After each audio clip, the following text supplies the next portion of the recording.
In today's video, we're going to talk about how you name ionic compounds. Now, there are 3 different types of ionic compounds you need to know how to name, and we're going to go through all of them today. The first one is binary type 1. These are the simplest kind. They are composed of just a metal and a nonmetal, and they are composed of elements that always contain the same charge. So this will be our group 1, 2, 3, zinc, cadmium, and silver, as far as our metals are concerned. The second type is binary type 2 compounds, and these involve Roman numerals, like you saw previously when we were doing our formulas. Now, when we were doing our formulas, we said that those Roman numerals were the charge. So these are composed of a metal and a nonmetal still. They're still an ionic compound. But they are composed of metals that can form 2 or more different charges, and that's where that Roman numeral comes in. It tells us what the charge is. So our metals are going to be transition metals and our carbon group metals. So our rules for naming the type 1 binary compounds. So the cation is named first, and the anion is named second. So we're going to put our metal first, nonmetal second.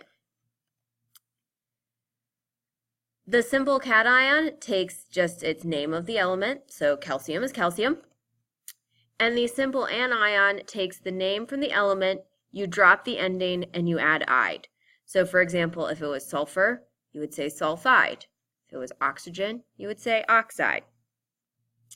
It's really simple, and I know you're going to be great at it. So let's look at an example. You are asked to name the ionic compound containing calcium and bromine. The formula that you were given is CaBr2. You could have figured out how to do that all on your own because we've already covered how to write those formulas out. So the cation is still calcium. The anion is bromine, which we would change to bromide, making our answer calcium bromide. Pretty simple, right? Let's do another one. So you're asked to name the ionic compound containing Sr and P. Do you remember what the names of them are? The formula for that would be Sr3P2. Now you should know that Sr is strontium, so we just leave its name alone. You should know that P is phosphorus, and we're going to change that to phosphide, which means the name is strontium phosphide. Makes sense, right? Do you have the hang of it? If you do, then why don't you pause this video and write the names for each of these compounds. Come back when you are finished. All right, let's see how you did. For number 1, you should have named it cesium fluoride. Cs is cesium, F is fluorine, which we changed to fluoride. 2 should have been potassium chloride. 3 should have been barium hydride. A lot of students have trouble abbreviating hydrogen, but you should write it out as hydride. 4 is aluminum chloride. 5 is zinc sulfide. 6 is aluminum sulfide, same S at the end on both of them. 7 is magnesium iodide, and 8 is calcium bromide. Did you do well?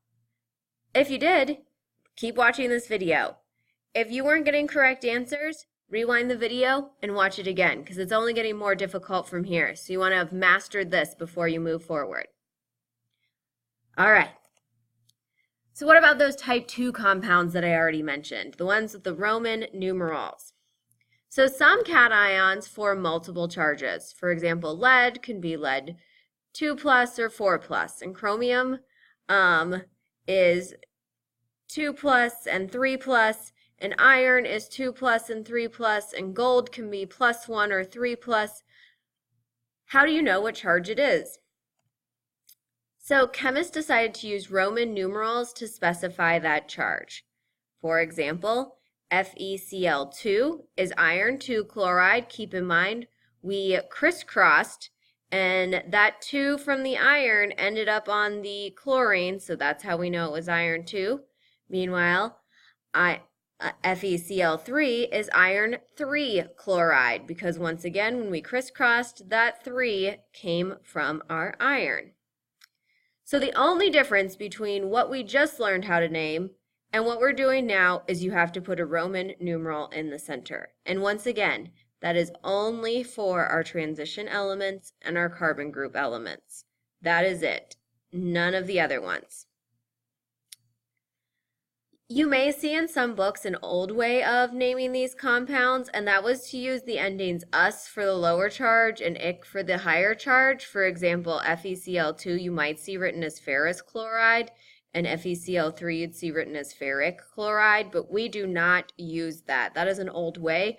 I just want you to be aware of it, so if you see it, you aren't thinking, wow, we haven't learned about that, when really it's just an outdated way of doing it. All right. So I want you to practice these. Some things to keep in mind as you practice. You essentially are reversing your crisscross to figure out what the charge is.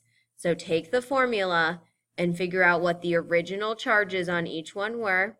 You're going to write the element name, put its charge in Roman numerals, and then write the second element with the "ide" ending.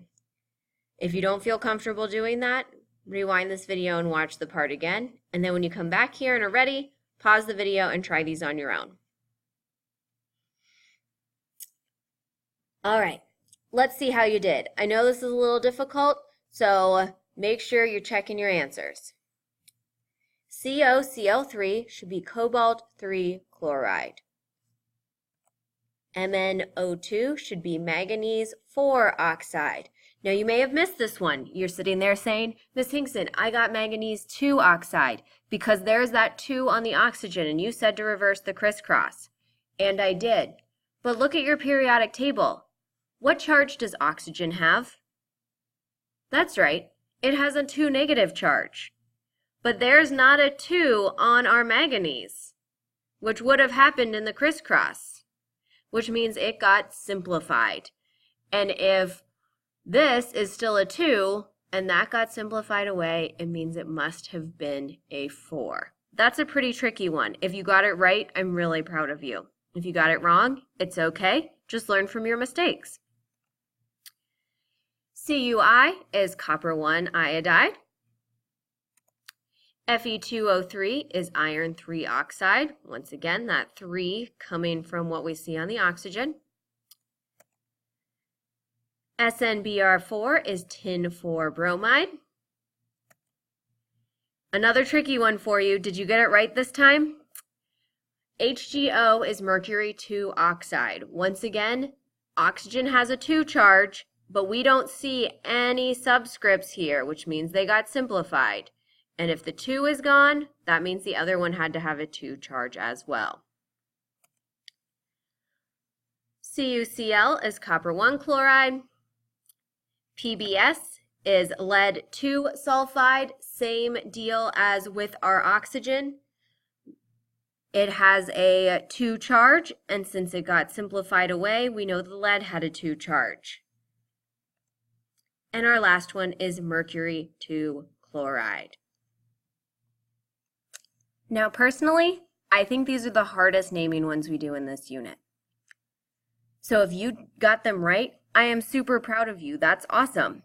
If you got some of them wrong or you're still a little lost, that's fine too. We're going to do a lot of practice with it. I know this is a little bit difficult.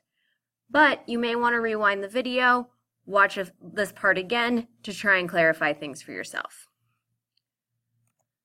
The last kind of ionic compound you need to know how to name are called ternary ionic compounds.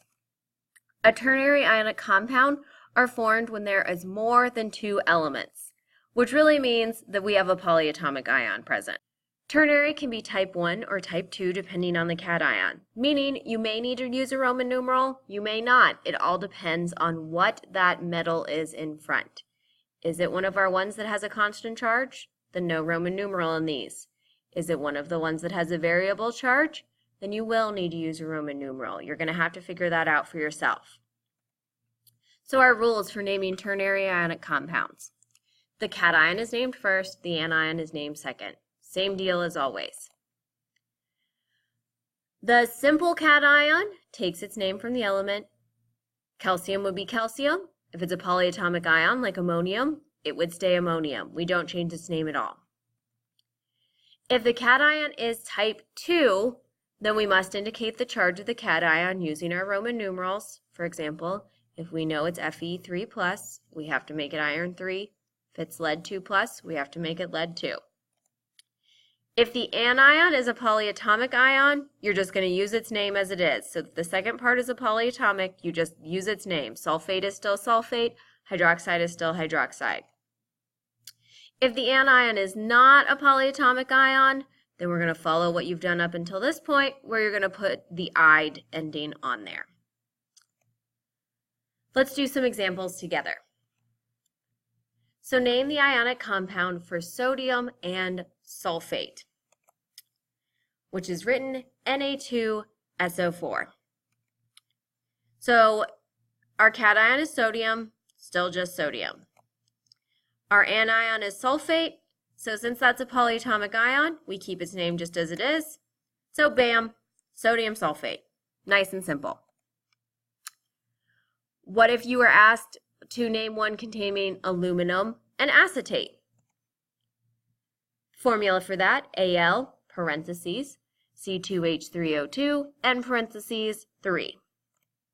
Well, aluminum is still aluminum. It is not one of our transition metals. It has a constant charge, nothing to worry about.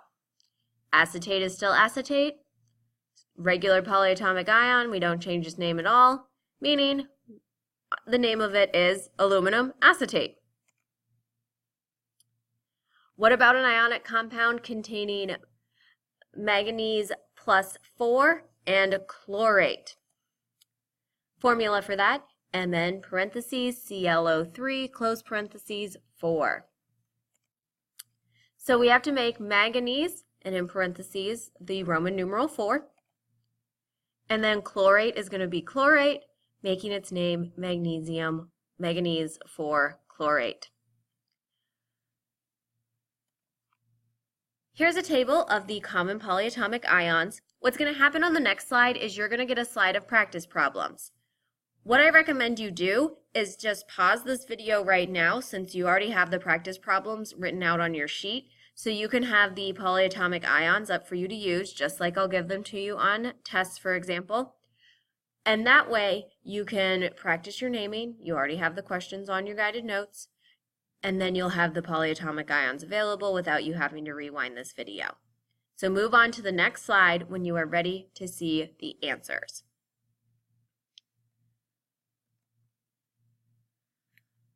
All right, so for your practice, you were asked to write the names for the following ternary ionic compounds. Let's see how you did. First up, we just had zinc hydroxide. Now I know zinc is a transition metal, but remember, it's one of those ones that has a constant charge, 2+. You were asked to memorize it. So that means we don't put a Roman numeral because it doesn't have a variable charge. Second one is just beryllium sulfate. Beryllium isn't one of our transition metals, so it doesn't need a Roman numeral, and sulfate stays sulfate because it's a polyatomic ion. Gallium nitrite. Gallium is not one of our transition metals. It has a constant charge in it. And as you saw from the polyatomic ion chart, NO2 is nitrite, so it's just gallium nitrite. Last one was 2 polyatomic ions, but you could handle it. It's just ammonium hydroxide. How'd you do? If you did great, awesome. If you missed some, maybe rewind this video and watch this part again so that you can get the help you need. We're going to be doing a ton of practice in class over the different naming of these compounds, and you're going to become an expert in it in no time. But just so you know, it's going to take hard work and practice. This isn't something you're going to get good at overnight. You're going to need to put in the work in order to be successful, and I look forward to seeing you do that.